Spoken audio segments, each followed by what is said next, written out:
It was a Sunday, a raining Sunday in April. I was 17. I just told them what Uncle Paul had been doing for 3 years. My father stood by the window, looking at the streets below, watched cars pass and said nothing. My mother sat on the edge of their bed. Her hands were folded in her lap, back straight, face carefully blank. She spoke in the voice she used for difficult conversations, the one that made everything sound reasonable. We've talked about this, your father and I. We've discussed it thoroughly, and we've decided not to get involved. Not we don't believe you, or that didn't happen. Not even you are lying. Just we've decided. As if it was a choice between paint colors or vacation destinations, or between one restaurant and another. It was a choice between protecting their daughter and protecting their mortgage. The rain kept falling. My father kept watching the street. My mother kept her hands folded. And I learned exactly what I was worth. This story was sent to me by a woman who asked to remain anonymous. These are her words. I didn't change them. I didn't soften them. I'm just reading them so they won't disappear. Uncle Paul owned the building we lived in. It was a 3-unit wall cup built with bricks in the 70s. It needed work, but it was solid. We lived on the 2nd floor, 2 bedrooms. It had a kitchen with yellow counters and a bathroom with cracked tile. Uncle Paul lived on the 3rd floor. His was a bigger unit with a better view and a renovated kitchen. The ground floor was rented to a quiet couple. They paid $1,200 a month. We paid nothing. Uncle Paul had bought the building 8 years earlier, right after my father lost his job at the factory. He offered us the apartment rent-free. He said family took care of family. My desperate parents were relieved and grateful. My father started working for Uncle Paul's construction company as a site supervisor, earning $45,000 a year with health insurance and a 2-week paid vacation. It was a good, stable, and well-secured job. Uncle Paul was my mother's older brother.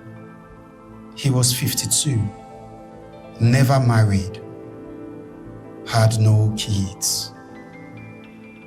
He was self-made, people said. He started with nothing, built a successful business, owned a property, drove a new truck every 3 years. He had always had season tickets to the baseball games. He would take along clients and business contacts. He helped at church events, fish fries, fundraisers, Christmas pageants. People called him generous, called him a pillar of the community, called him family. I called him nothing. Not anymore. The abuse started when I was 14. Started with small things, comments about how I was growing up, how I looked in certain clothes, looks that lasted too long. standing too close when we talked, touching my shoulder, my back, and my hair. Then it got worse. When my parents were not home, when he would come down to check on me, he made touches that were not accidental. He made demands in whispers and threats wrapped in jokes. Don't make this weird. We are family. This stays between us. You understand what would happen if you let this out? Where would your parents live? Where would your dad work? I understood. I was 14, then 15, then 16. And I understood perfectly. I was 17 when I finally told them. On a Sunday morning, late in April, after church, Uncle Paul had driven us home in his truck. He had smiled at my parents, squeezed my shoulder, and said he would see us for dinner on Tuesday after he winked at me when they were not looking. I had waited until he left, until I heard his apartment door close upstairs, until it was just the three of us. I told them everything.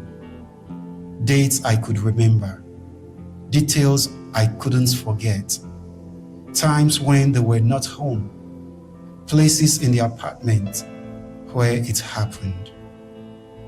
My mother listened without interrupting. She didn't even look at me.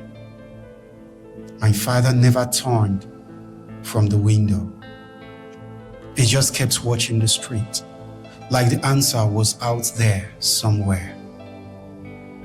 When I finished, there was silence. Then my mother stood, walked to the door, closed it. She later said they had decided not to get involved. My father finally spoke in a quiet and flat voice. Paul's been good to us, to this family, for 8 years. We can't just throw that away over he didn't finish. He didn't need to. Over a teenage girl's word. Over something that might not be true. Over something that would ruin everything they had built.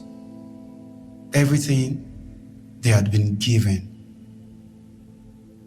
My mother sat back down, smoothed her skirt. If we accuse him, where do we live? Your father's job is through Paul's company. This apartment is Paul's property. We have no savings, no backup plan. We'd lose everything. You'd lose a free apartment, I said, quiet and calm. I lost more than that. We are not calling anyone a liar, my mother said, voice sharper now. We are just saying this is complicated. Paul is family, and families work things out quietly, internally, without involving, without making things public. I don't want to work it out. I want him away from me. You'll be 18 in November. You'll go to college. You'll move on. This will pass. But if we accuse him, if we start a fight we can't win, we'll all suffer. You, us, everyone. I'm already suffering. My mother's jaw tightened. You are being dramatic. You're 17. Everything feels like the end of the world at 17. But it's not. You'll understand when you're older, when you have responsibilities, when you have to make hard choices. You're making this choice easy, I said. You're choosing the apartment. My father turned, finally looked at me. You need to be very careful making accusations like that. You could ruin his life, ruin our lives, destroy his family. Is that what you want? Because you feel uncomfortable? Uncomfortable. That's word. Like 3 years of abuse was an awkward silence, a minor inconvenience. I understood then. They believed me. They just didn't care. Or they cared, just not enough. Not more than the rent, the job, the truck Uncle Paul had co-signed for, the stability they couldn't afford to lose. My mother stood, brushed invisible lint from her skirts. We are not discussing this further. We'll all move on together as a family. You'll stop avoiding Paul. You'll be polite.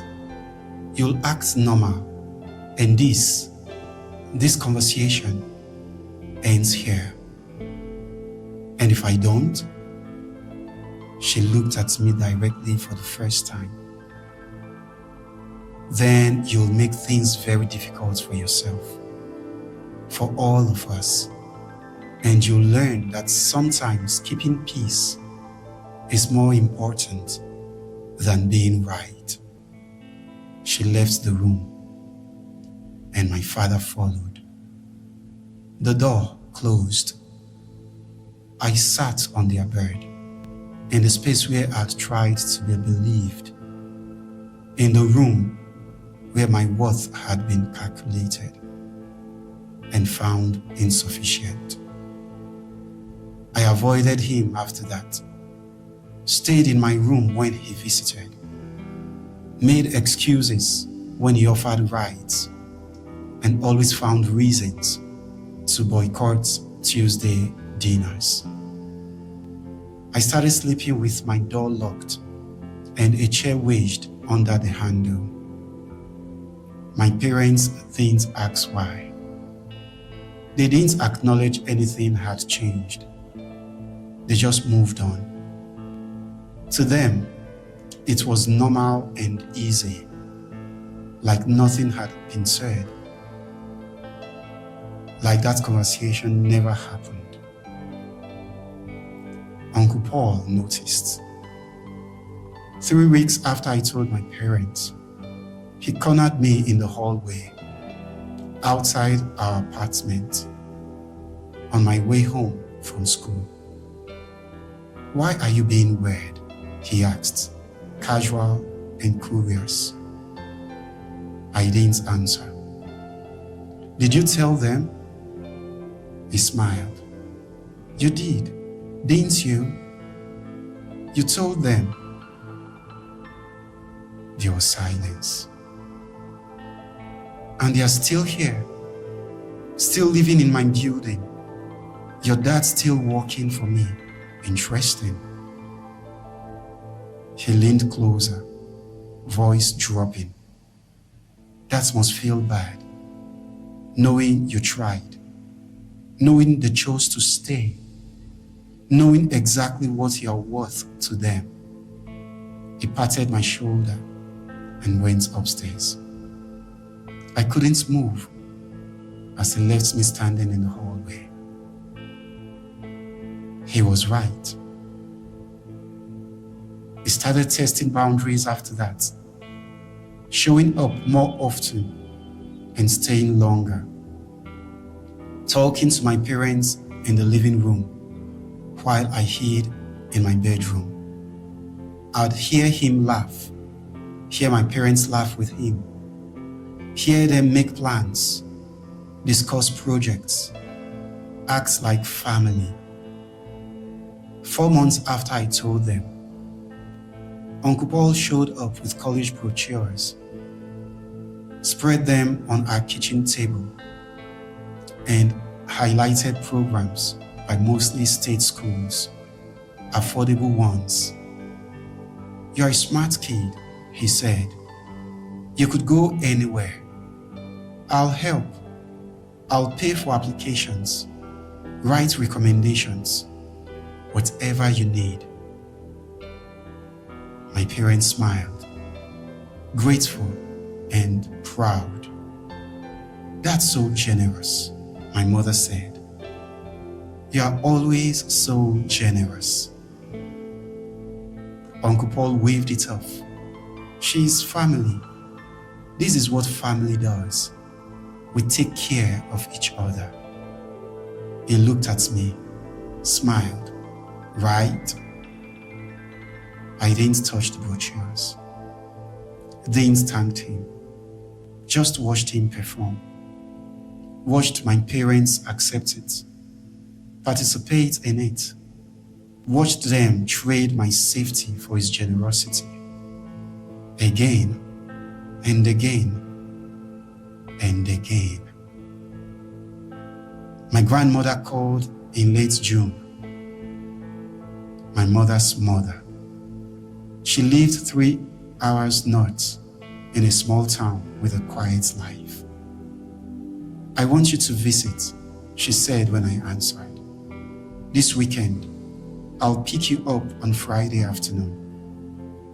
I hadn't told her anything, hadn't spoken to her since Christmas, hadn't reached out, but she knew somehow. My mother tried to object when I was talking with her on the phone. She has plans, summer program applications. She can't just leave. But my grandmother wouldn't take that. "She's coming," my grandmother said. "Come, final. Friday, I'll be there at 4. "Mom, this isn't a good time." I don't remember asking if it was. She's busy. She has responsibilities. And now she has an obligation to visit her grandmother, who hasn't seen her in 6 months. We can bring her up next month. I'm not asking for next month. I'm asking for this weekend. Unless there's a reason she can't leave. Something you need to tell me. There was a loud and long silence. Then, "Fine, Friday." My grandmother hung up. My mother didn't speak to me the rest of the week. Friday came. At 4 o'clock, my grandmother's car pulled up outside. Had packed a small bag, clothes, toothbrush, nothing else. My mother stood in the doorway, watching. "Be polite," she said. "Don't make things difficult." "For who?" She didn't answer. I got into my grandmother's car. She pulled away from the curb. Didn't speak for the first hour. Just drove. Steady and calm. Classical music was playing on the radio in low volume. We stopped for gas, for coffee, for a bathroom break. Still didn't speak beyond practical things. We got to our house after 7. 1 story with a small ranch and a garden in front. She made me tea. We sat at her kitchen table. The silence felt different here. Not tense, not loaded, just quiet. She sipped her tea, set down the cup. "Your mother called me 2 weeks ago," she said. "Told me you've been difficult lately. pulling away from family, causing problems, acting up. I didn't respond. She didn't say why, but I know your mother. I know how she talks when she's protecting something she shouldn't, when she's justifying something she knows is wrong. There was another silence. Then she added, "So I'm asking directly, what happened?" The kitchen clock ticked. The refrigerator hummed. I told her everything. The same story I'd told my parents. Same details, same dates, same truth. She listened, didn't interrupt, didn't ask clarifying questions, didn't look away, just listened. When I finished, she nodded once. "You're staying here," she said, "as long as you need." "Mom won't let me." "Your mother doesn't get a vote. Not on this, not anymore. She'll make me come back. She'll try. I'll stop her," she said. "How?" My grandmother smiled. "Because I know things about your mother. She'd prefer staying quiet. And I'm old enough now not to care about keeping her comfortable." My grandmother called my parents that night. I was in the spare bedroom, could hear her voice through the wall. Not the words, just the tone. Calm, firm, immovable. The call lasted 12 minutes. She came to my room afterwards, sat on the edge of the bed. "They want you back by Sunday." I said no. They said they would come and get you. I said they would regret it. "What did you tell them?" "That you're staying. That I know what happened. That if they try to force you back, I'll make sure everyone knows why you left. They'll say I'm lying. They can say what they want. I'm her mother. I know when she's protecting the wrong person. And I'm done watching her do it." She enrolled me in the local high school on Monday. Called my former school. Explained that I was living with her now. Gave them her address, her contact information. The new school didn't ask questions. Didn't require documentation beyond my transcript. My grandmother signed as a guardian. That was good enough. She found a therapist, Dr. Helen. She drove me there every Tuesday afternoon. She paid cash, $80 every session. She never asked what we talked about, never made me explain, never treated it like I owed her updates. She just drove, waited in the car, drove me back home. My parents called in July. My mother said they wanted to visit, to talk. My grandmother said no. They called in August that I needed to finish my senior year there. My grandmother said I was already enrolled. They called in September and said this was kidnapping, that they would call the police. My grandmother said, "Do it. Explain to them why your daughter left, why she won't come back, why you are more worried about Paul than her." They didn't call the police. They stopped calling entirely. My grandmother told me later, years later, after I'd moved out, after I'd built my own life, that she had been abused too. Different person, different decade, different methods, but same silence. I told my mother, she said. We were sitting in her kitchen. I was 16.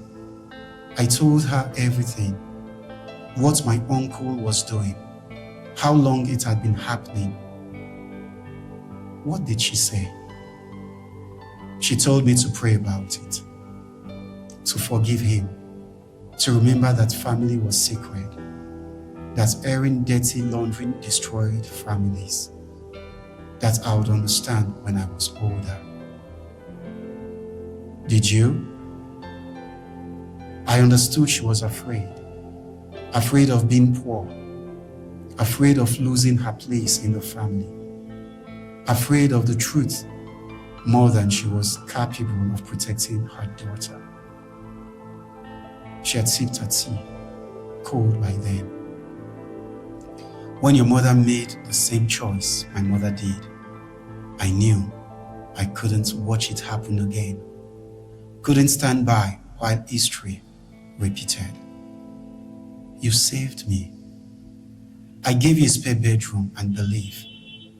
Wasn't heroic, just basic, just what should have been done the first time.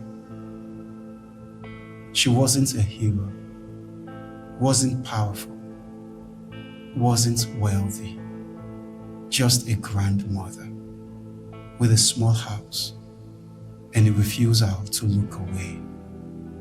It was enough. I filed a police report the week after I turned 18. November, cold with grey sky. I went to the station in my grandmother's town. It was a small building. 3 officers with the dispatcher behind the glass. I told them I'd like to file a report. They gave me forms, pointed me to a bench. I filled out the forms. Name, date of birth, address, incident description. They gave me 3 lines. I used the back, wrote carefully, dates I remembered, details that mattered. Turned them in. The dispatcher read them, then called someone. An officer came out. Young guy in his mid-20s, looked uncomfortable. You want to file this officially? Yes. You understand this is serious. Making a false report is, I understand. It took me to a small room with a table, 2 chairs, and recording equipment. He turned on the recorder and asked for my statement. I gave it, everything, timeline, specifics, details I wished I could forget. He took notes, didn't look at me much, looked at his pad. When I finished, when did this occur? Between ages 14 and 17. March 2019 to April 2022. And you're reporting it now because I'm 18 now. Because I can. Because I want it on record. Any physical evidence? Medical records? Photographs? No. Did you tell anyone at the time? My parents, in April, when I was 17. He looked up, and what did they say? They said they had decided not to get involved. His pen stopped moving. They said that exactly? Yes. Did they explain why? They said it was complicated, that Uncle Paul owns the building we lived in, that my father worked for him, that accusing him would ruin the family, cost them everything. More notes. Then, Where are you living now? With my grandmother. Have been since May. Why? Because my parents chose to protect him instead of me. He nodded and kept writing. I'll file this. A detective will be assigned. They'll contact you. This might take a few weeks, maybe longer. The department is small. We only have 2 detectives, and they handle everything. 6 weeks passed. Then a detective called, an older woman with a tired voice. She said her name was Detective Pierce. Asked if I could come in. I went the next day, now in a different room, but with the same setup. She had my file, thin folder with my statements and forms. I need to ask you the same questions, she said, for the record, for my case file. She asked, I answered. Again, same story, the same details, the same truth. She took notes. Then, this is difficult. Sexual abuse cases are always difficult. And historical cases where years have passed are particularly challenging. Because I can't prove it. Because evidence degrades over time. Memories get questioned. Without witnesses and without contemporaneous reporting, it becomes one person's word against another's. I'm not lying. I'm not saying you're lying. I'm saying proving it in court is different from living it. She said they would investigate, interview Uncle Paul, interview my parents, interview anyone relevant. She said I should prepare for it, that it would take months, maybe longer. What happens if he denies it? I asked. Most accused abusers deny. That's expected. And then what? We gather evidence, interview witnesses, review records, build a case. Then we submit to the prosecutor's office.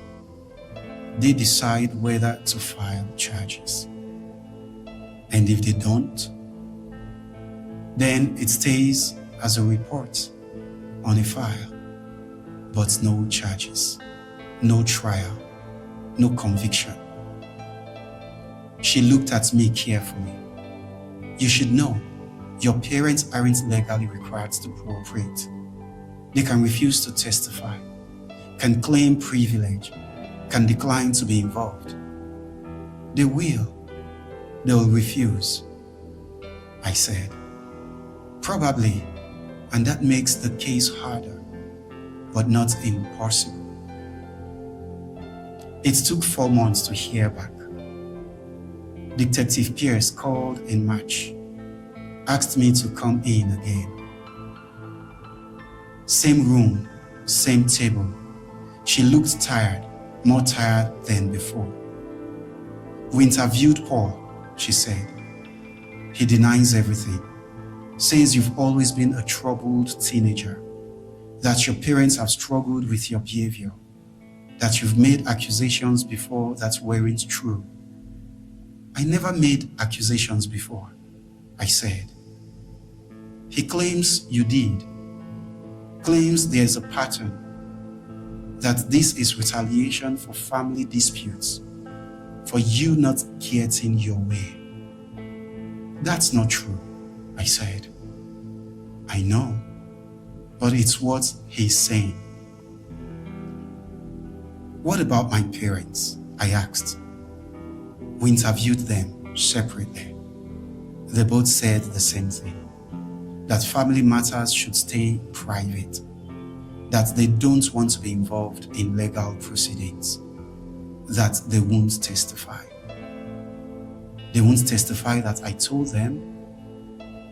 They are claiming they don't recall the conversation, that you never made a formal disclosure, that at most you expressed discomfort, but nothing specific, nothing actionable. The room was quiet. The recorder was off. Just us talking. So nothing happens, I said. I'm forwarding this to the district attorney's office. They'll review. They'll decide whether to prosecute. But I need you to be prepared for the possibility that they'll decline. Why? Because without physical evidence, cooperative witnesses, your parents' testimony, it's a very difficult case to prove beyond reasonable doubt. And prosecutors don't take cases they can't win. She was right. The DA's office sent a letter. 8 weeks later, 1 page, standard letterhead, standard language.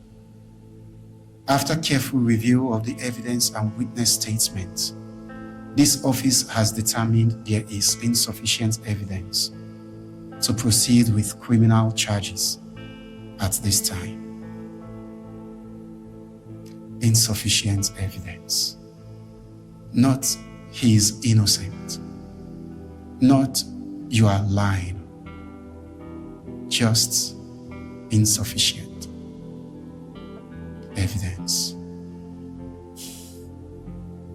Uncle Paul was never arrested, never charged, never questioned formally beyond that one interview.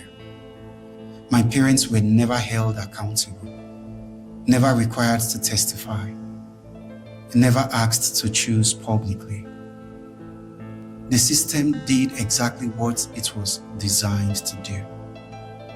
Measured the costs, weighed the evidence, calculated the likelihood of conviction, found it lacking, then moved on. It worked perfectly.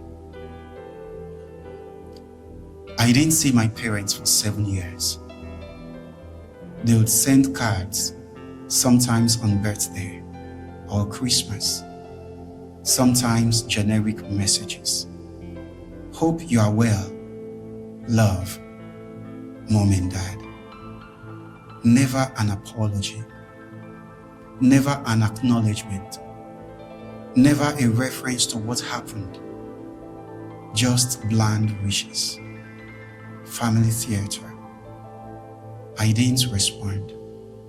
My grandmother would tell me updates without judgment, just facts. Your mother called. They are thinking about moving. Paul sold the building, got a good price. Your parents are looking at houses in the suburbs.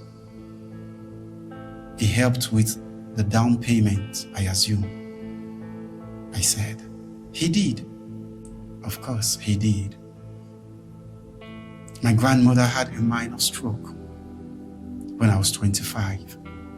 She recovered with some weakness on her left side and slurred speech at first. But she was okay, functional and determined.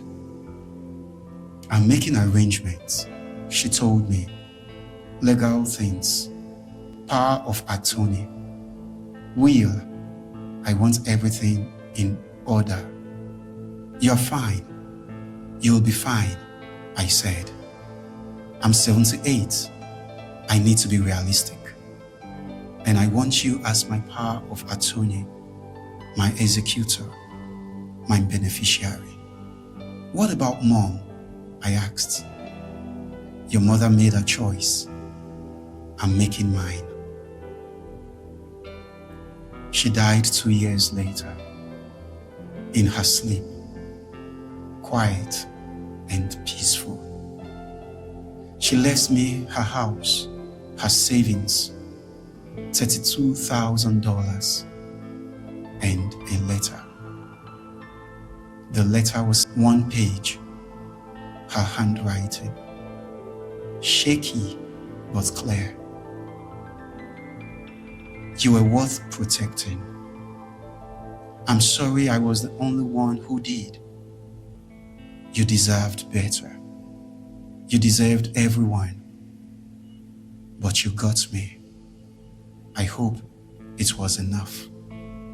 With love, Grandma. My parents came to my grandmother's funeral.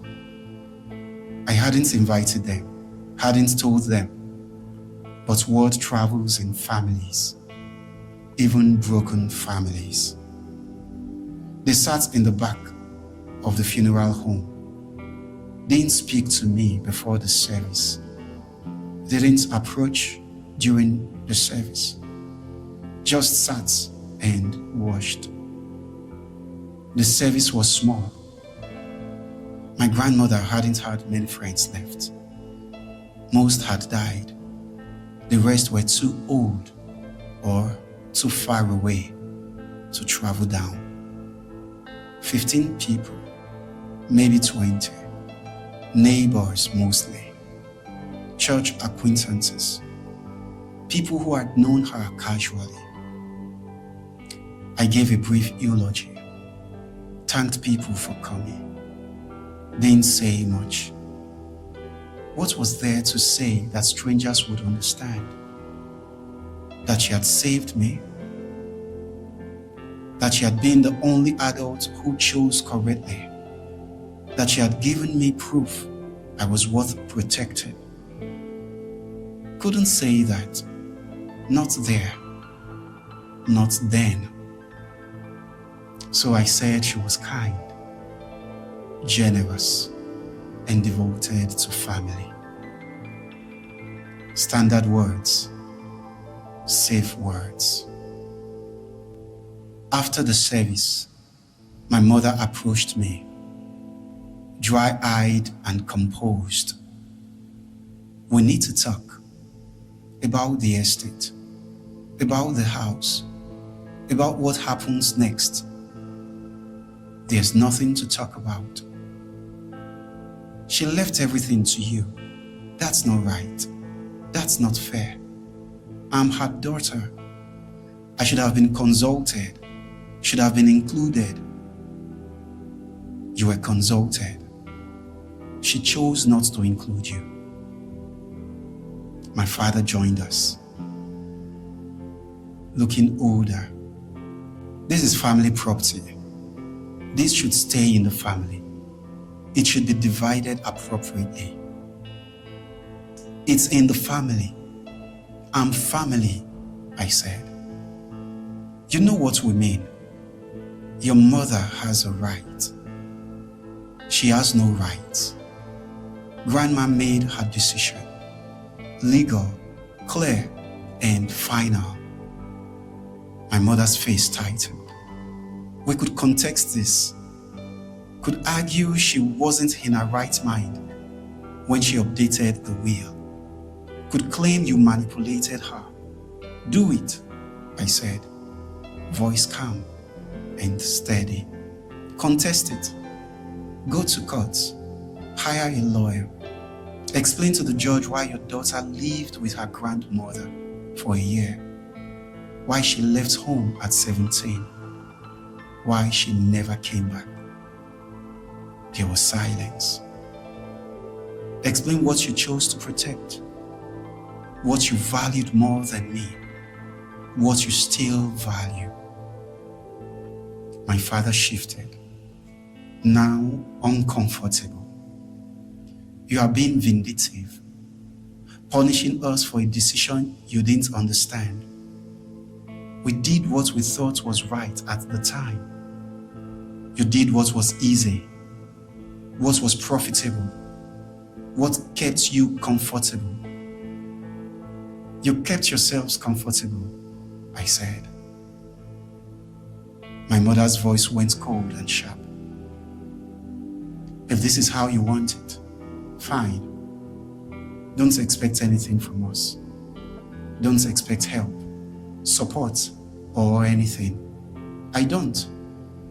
I stopped expecting things from you the day you closed that door. They left, walked out of the funeral home, got in their car, and drove away. I haven't seen them since. I'm 33 now. 15 years since I told my parents. 16 since it started. Half my life carrying it. Uncle Paul still lives in my hometown. Still runs his construction company. Looks smaller now and semi-retired. He still goes to church.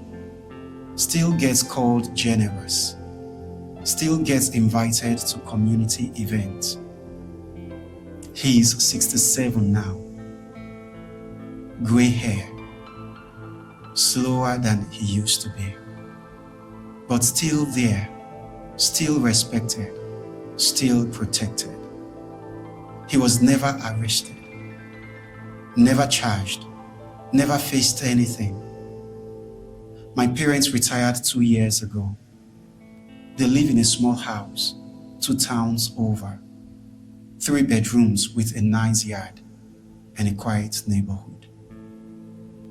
Uncle Paul helped them with the down payment. My grandmother told me that before she died.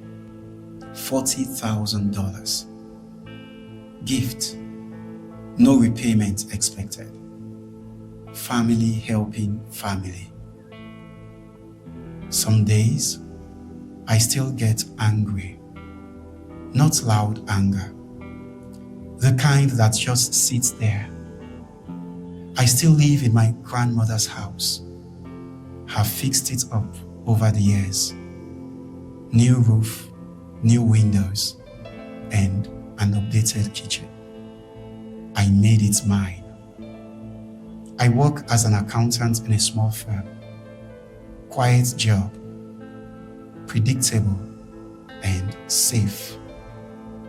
I'm good at numbers. Good at finding things that don't add up. Good at documentation. I still go to therapy once a month for maintenance, not crisis. Not anymore. I have friends, not many though, but real ones. People who know enough of the story to understand why I am the way I am. I date sometimes, but it's hard for me to trust. It's hard to let people get close. It's hard to believe anyone will choose correctly when choosing is difficult. But I try, though slowly. I got a message 3 years ago on Facebook from a woman I didn't know. She said her name was Angela. Said she had grown up in my hometown. She had heard my name from someone. Heard I'd reported Uncle Paul. She said he had abused her too when she was 16, 20 years ago.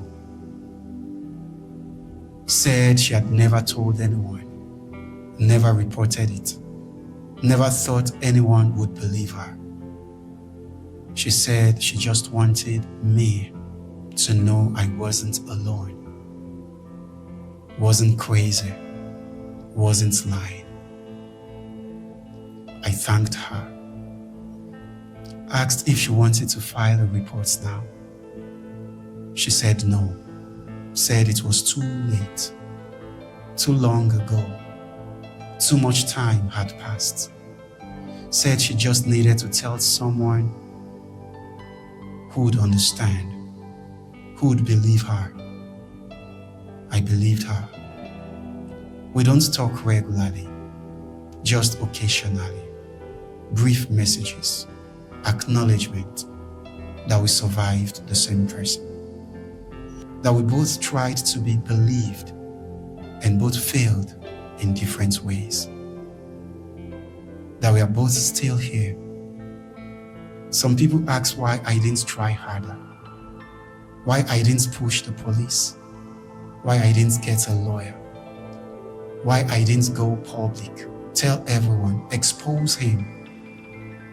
They don't understand how systems work, how expensive justice is, how exhausting it is to be disbelieved, how much energy it takes to fight institutions designed to protect comfort over truth, how silence isn't weakness. Sometimes it's just math. You calculate the costs, the likelihood, the energy required, the probable outcome. You realize the system isn't broken, that it's working exactly as designed, protecting the comfortable, protecting the productive, protecting the ones who contribute, who matters economically. And you were never going to matter more than a building, a job, a family's reputation, a community pillar's standing. You were never going to be expensive enough to be protected. I saw Uncle Paul once, 3 years ago in December. He was at a restaurant downtown, a nice place with his clients, 3 men in suits. It was a business dinner. I was there in the same restaurant with a friend. She didn't know the story. She knew I'd lived with my grandmother. She knew my family was complicated, but didn't know details. He saw me, did a double take, recognition and surprise. He smiled. He raised his hand and made a half wave, like we're old friends, like we'll just lost touch, like nothing ever happened, like I was supposed to wave back. I didn't. I just looked at him, calm, steady, and direct. Let him see I was still here, still existed, that I still remember. I still carried it. His smile faltered slightly, just enough to notice. He turned back to his table, said something. The men laughed. I finished my meal and left. Tipped well and walked out.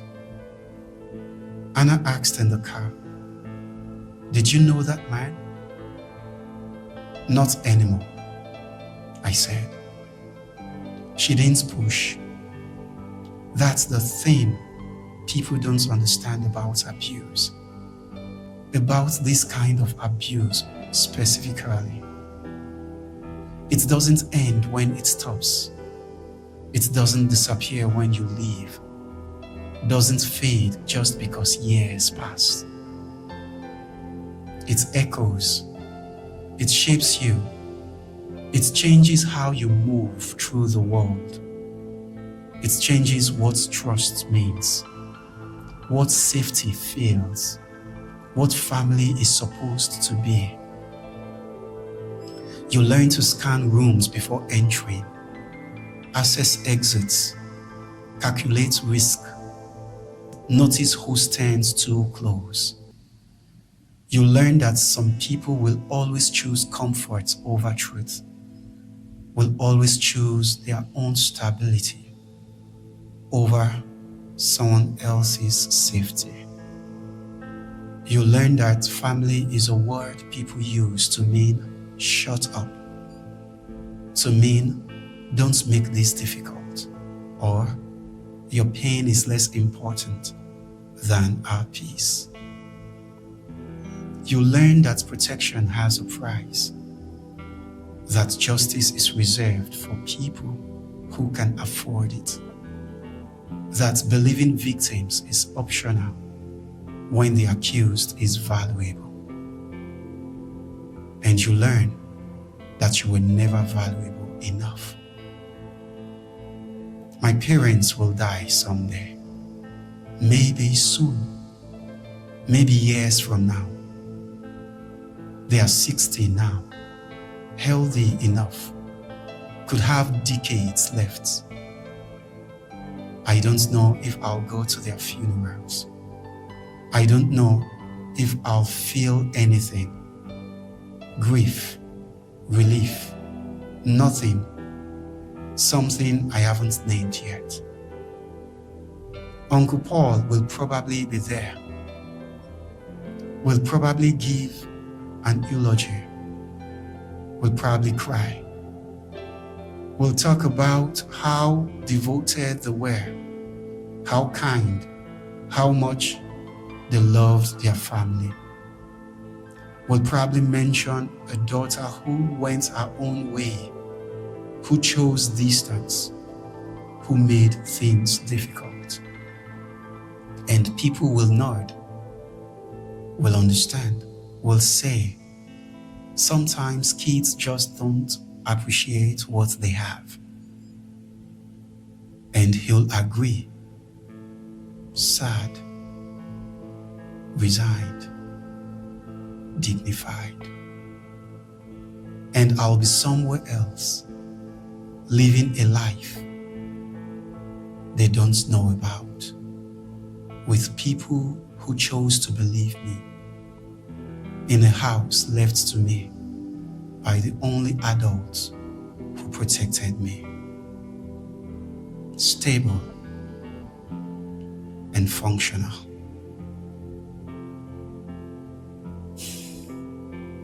People sometimes ask what I want. I used to imagine apologies, acknowledgements, my parents showing up at my door, saying they were wrong, that they were sorry, that they should have chosen differently. I used to imagine Uncle Paul being arrested, charged, convicted, facing consequences. I used to imagine vindication, justice, proof. I don't anymore. Because I learned something my grandmother knew. Justice doesn't arrive. It isn't earned. It isn't waiting somewhere to be claimed. It's just a word people use when they don't want to say luck. Some people get lucky, get believed early, get protected properly, get the system to work for them instead of against them. Some people don't. I didn't. Everyone chose him. My parents chose him. The legal system chose him. Society chose him. Called it complicated. Called it insufficient evidence. Called it family matters. Everyone chose him. Except my grandmother. And she's gone now. But she left me something they never could. Proof that I was worth protecting. That the decision could have gone differently. That at least one adult chose correctly. Uncle Paul still walks freely. My parents still sleep at night. And I learned exactly who protection was really for. This story was written by a woman who lived it.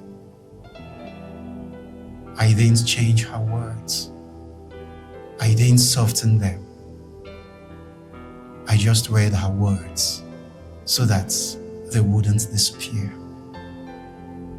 If you recognize yourself in this story, you are not weak and you are not imagining it. Some harm is protected by silence. Some injustice wins by waiting. This is quiet truth, long justice.